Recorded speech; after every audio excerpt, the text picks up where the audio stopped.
Well, hey everyone, it's Andrew Bro, and I am back with another video. In tonight's tutorial, well, tonight's video, I guess we'll call it, because I don't know if it's really necessarily a tutorial, but in tonight's video, I'm going to kind of just be taking a look, or taking you on a tour of Adobe Spark, and mostly we're going to be looking at Adobe Spark Post. There are three different parts of Adobe Spark. There's Spark Post, Spark Page, and Spark Video, and you would use each one of those for something a little bit differently. But since I do a lot of my graphics, like my YouTube thumbnails, last week we were putting together these are bookmarks that you're looking at right here.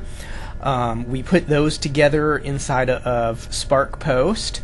And as you can see, if I scroll through, almost all of my projects are posts, not videos or pages. Here's a couple of videos that I've done in the past, and I don't know if I even have any pages that are still up and running. I may have taken them all down. Nope, here's one right here, Spark Page. So there's three different parts to it, but before I jump into that, I wanted to show you, like, most of what I do on my iPad Pro, and I use the app, and each one of these, well, let's just take a look. Each one of the pieces of Adobe Spark have their own standalone app, which is really, really cool, but there are some differences between what you see inside of the app. So here we're looking at Adobe Spark Post. There are some differences what you see inside the app to what you actually see online. So for instance, when I jump in, I'm still seeing the bookmarks that I put together, and I'm just seeing this grid, but I'm not seeing what they are called. So for instance, this here is a 16 by 9, it's actually a thumbnail for my videos on YouTube, but you wouldn't know that just by looking at it. It looks like it could be a full HD or it could be a 4K slide because they're exact same aspect ratio. So here I can't tell the difference, but if I go over to here, I can actually see that I've named this one is a thumbnail. That one right there is also a thumbnail, but I didn't mark it as that. But let me jump down to, like, this is a presentation cover, so it's a little bit larger. This here is also a presentation. I think this one is a thumbnail, and of course then I have some logos and things like that that I do inside of here. So first things first, all you need to do is go to spark.adobe.com, and if you don't already have an account, it's really easy to create one. I think I just logged in with Facebook, so it's really simple to create an account with your Facebook account, do a single sign-on that way, or if you want to, I think you can create a standalone account and then just have a login name and password. When I logged into mine over, well, I think it was about a year and a half ago, maybe 2 years ago, when Spark was first announced, I was like one of the first ones on here, I think. And I just went ahead and tied it right to my Facebook account. So really, really simple to do that. So when you go up to start a project or anything that you're going to work on, you just go up here to the center and click on the little plus, and then notice that it gives you the option to do post, page, or a video. So today we're just going to look at Spark Post. So I'm going to go ahead and do that, and you can choose from a design that somebody has already done and then just switch out the pieces if you want to, like if that's something you're into, where you see a design that you like and you're like, oh, I just want to switch the text around and maybe put a different picture in.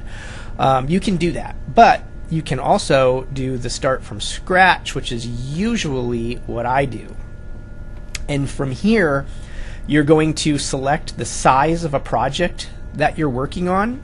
And I love the way that they've organized these now, so it's really easy. If you're doing a social post, you can just click on it, and instantly you have all the different types of social media type posts here, all the popular ones anyways.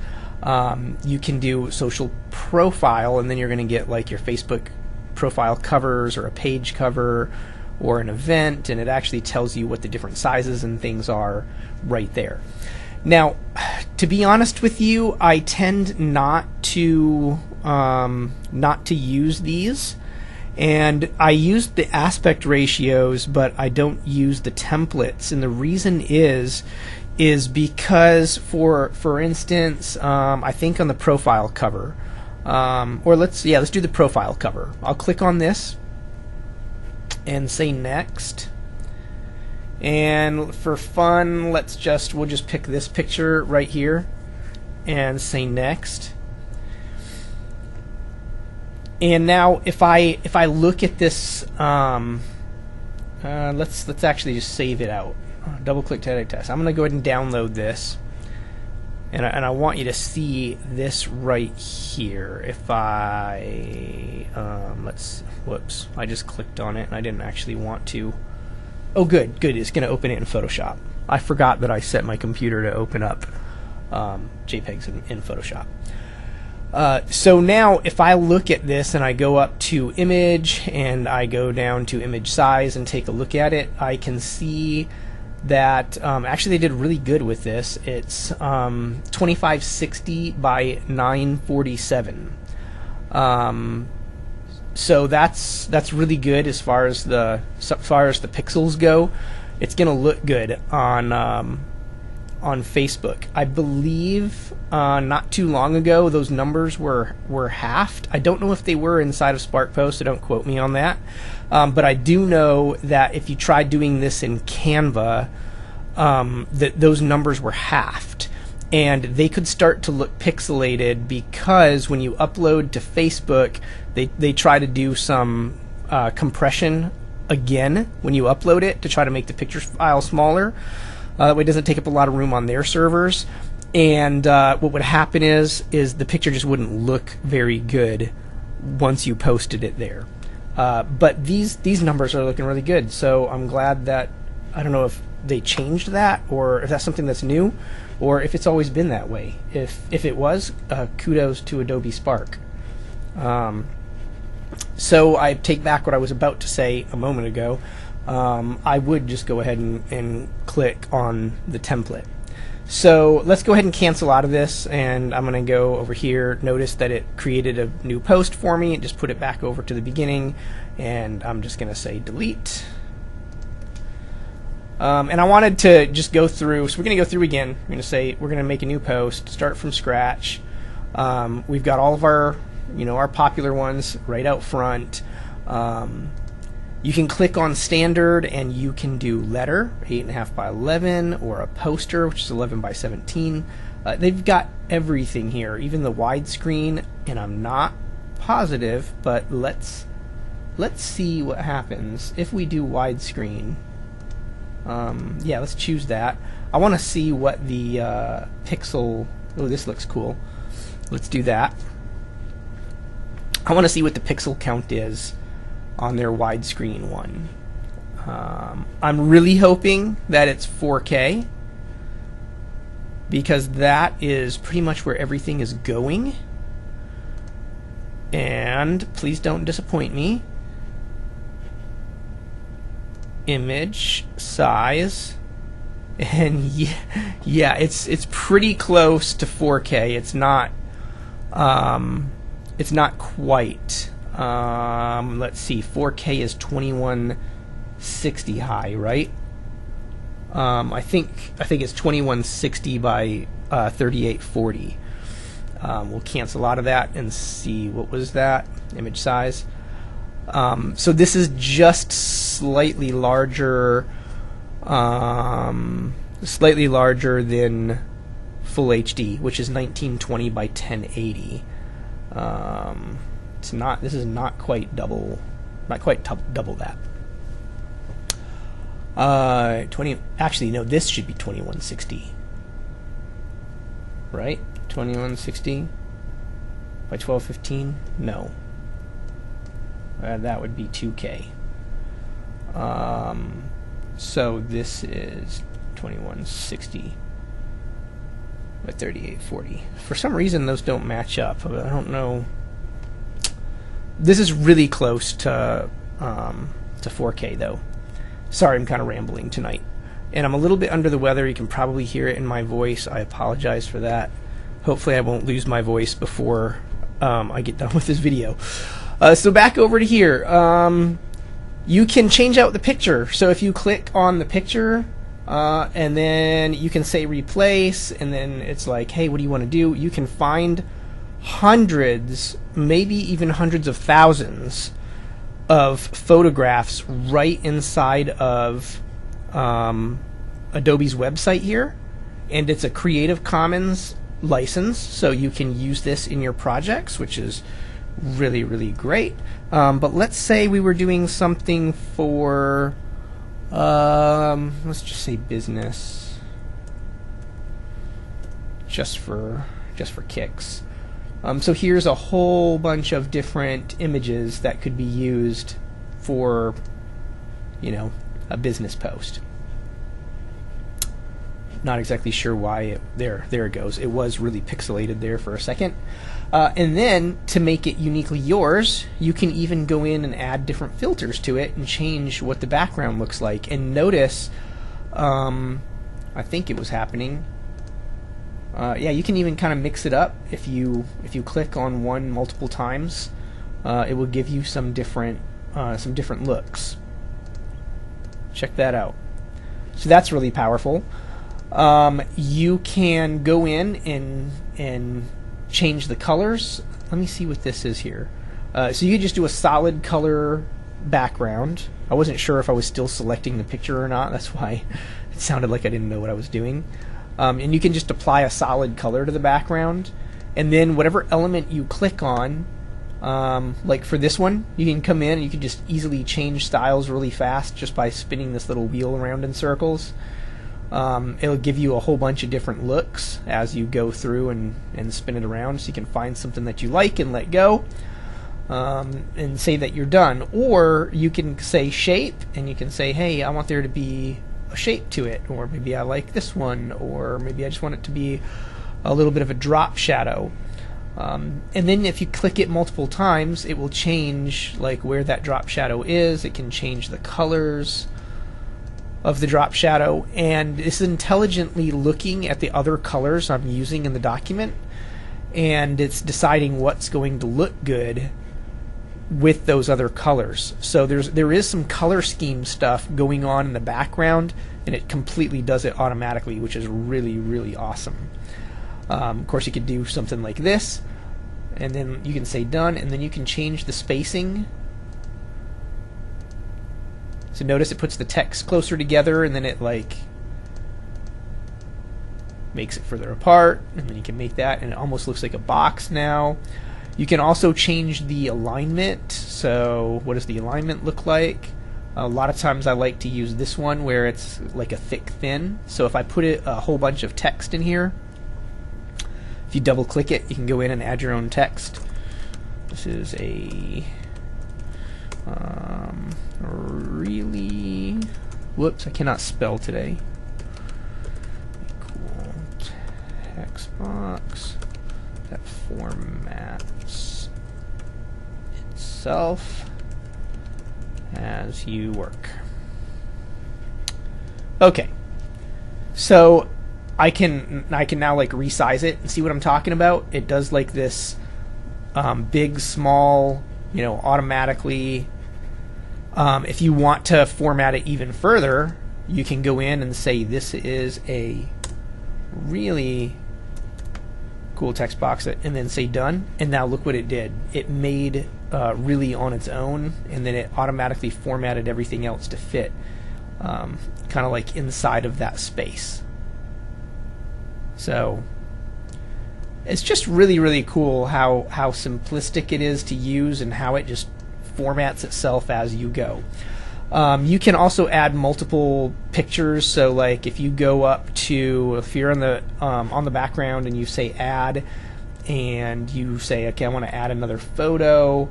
Let's jump back out here, and I add the photo in. Let's say if I wanted to do like multiple ones, it should let me do multiple. Yeah, there it goes. So now it put in another one, and then see what happens if I add a third and a fourth and a fifth. And see, it just kept on adding more pictures and stuff in the background. And then if you click on one of the pictures, you can actually start to adjust like where those pictures start and stop, and it intelligently moves everything around for you. If you grab a hold of the picture, I can move that picture up or down, or even move it to another space. Maybe I want that one up on top. I want to do something like this. You can click on an element and just completely delete it. So now we're just looking at this background. So there's just so much that you can do with it, and it's really, really easy to go in and say, hey, I just want to add in text, and then this is a text box, and say done. It automatically adds it in. Once again, it looks at all of the different colors that are around it and kind of like formats it in a way that's going to look nice. You can go into colors and just easily change up what it's going to look like just by clicking on it multiple times. And if you add in another text box, this is the whoops, it will basically dupe everything that you did inside of this text box as far as color, font, all that kind of stuff. It will keep it in the next text box that you make, which is really, really handy. I've never tried. Yeah. I was trying to see if I could select multiple text boxes, and wonder. No, let's just adjust that. That way you could format multiple text boxes at the same time. It doesn't look like you can do that yet. You can, however, change the opacity so that we're actually like looking through it, which is really cool. You can go into lots of different types of fonts, which is super awesome. I use this one a lot. What else? Let's see. We'll just say we're all done. So background. Oh, you can change up like the different colors and stuff that you're using, and it looks like it will do it globally. So let's do this. Yeah, this is the one that does it. It does it global for everything in the design. It just intelligently changes things for you, which is pretty awesome. Okay, enough of that. I know this looks kind of horrible, but alright, let's get rid of that. Once you're all done, it's super easy to download. You just click the little download button and it downloads. Mine's showing up as a Photoshop file. It's a JPEG picture file. I've just set my computer to open up all JPEGs inside of Photoshop, so that's why that shows up that way. Okay, so I think that is it for today. I just kind of wanted to give a quick crash course on Spark Post, and once again we'll jump back over here so you can kind of see like inside of on the iPad you get individual apps for each one. So when you click on Spark, like you click on Adobe Spark Post, it's going to open up just Spark Post, and you're only going to see your Spark Post projects. Unlike online, where I'm not exactly sure, like I'm not sure I like it, but you end up seeing all of your different types of projects basically inside of one folder.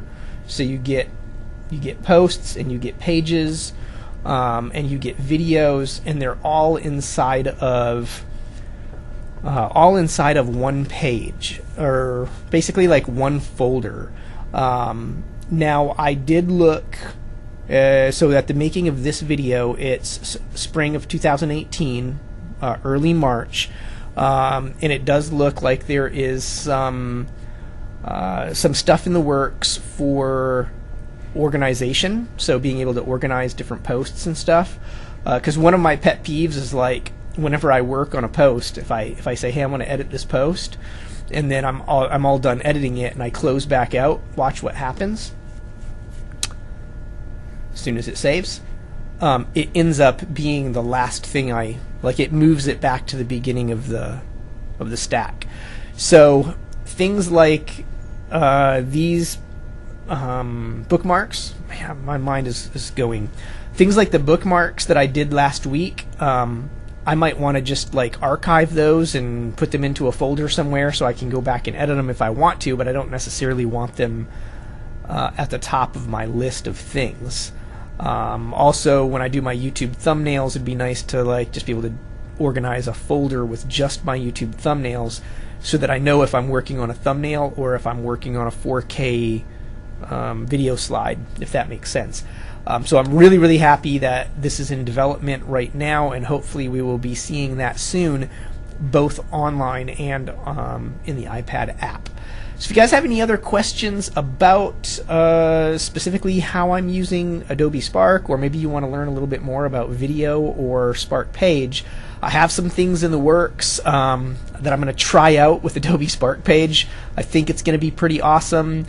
I'll let you be the judge of that. But that's for a completely different tutorial. So thanks for following along, guys. If you have any questions, drop them down in the comments below. I would be happy to answer. I usually respond pretty quick, within 24 hours, but it could be 2 to 3 days if you get a hold of me like over a weekend or something like that.